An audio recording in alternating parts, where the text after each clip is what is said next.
Waves media తెలుగుకు స్వాగతం.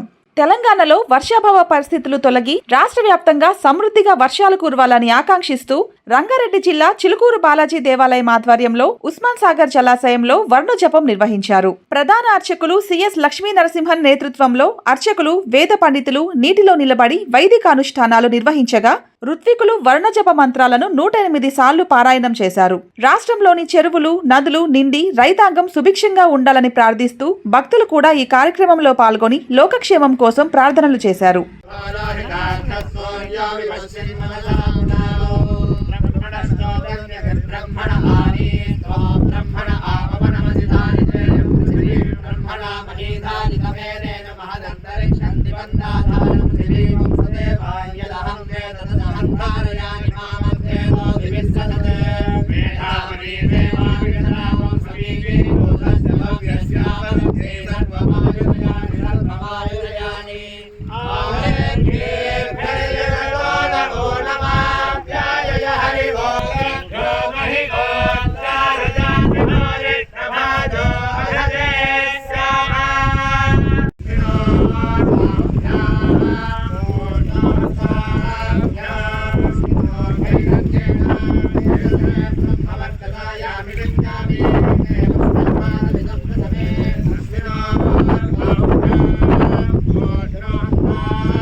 విష్ణువే జల రూపంలో మనకి ఇక్కడ సాక్షాత్కరించారు.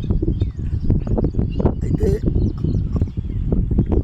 2019వ సంవత్సరం ఆఖరిగా మేము చేసిన వరుణ జపం తర్వాత భగవంతుడు అలాంటి పరిస్థితి ఇంతవరకు రాలేదు. ఈ ఏడాది ఇప్పటికే ఎల్ నీనోవో ఏదో ఒక దయ్యమో, అది దయ్యమో భూతమో తెలియదు మాకు, అది భయపెట్టిస్తున్నారు. వ్యవసాయం చేసేవాళ్ళు ఇప్పటికే పంటల మీద ఆశలు వదులుకునే పరిస్థితికి వచ్చారు. అందుకోసం ఈరోజు అతి అవసరంగా, అది ఎమర్జెన్సీ అంటారు కదమ్మా, అంబులెన్స్కి ఫోన్ చేస్తే వస్తారు. అలాగే వరుణదేవుడు స్వామివారు ఆజ్ఞాపించి సమృద్ధిగా వర్షాలు కురిపించాలి, ఈ డెఫిసిట్ రెయిన్ఫాల్ కూడా ఫిల్ చేయాలని ప్రార్థించాం. ఇది తెలంగాణకే కాదు, ఆంధ్ర కాదు, ఈ దేశమంతా సుభిక్షంగా ఉండాలి. కాలే వర్షతి పర్జన్య పృథివీ సస్యశాలిని దేశోయం క్షోభరహిత. ఆకలి బాధ అనేది లేకుండా స్వామి చేయాలని మనస్ఫూర్తిగా ప్రార్థిస్తూ, మీరందరూ కూడా ఈ మీడియా ముఖంగా మేము చెప్పేది ఏంటి అంటే, మీ ప్రాంతాల్లో ఉండే దేవాలయాల్లో భక్తులు, అర్చకులే కాదమ్మా, అందరూ ప్రార్థించాలి.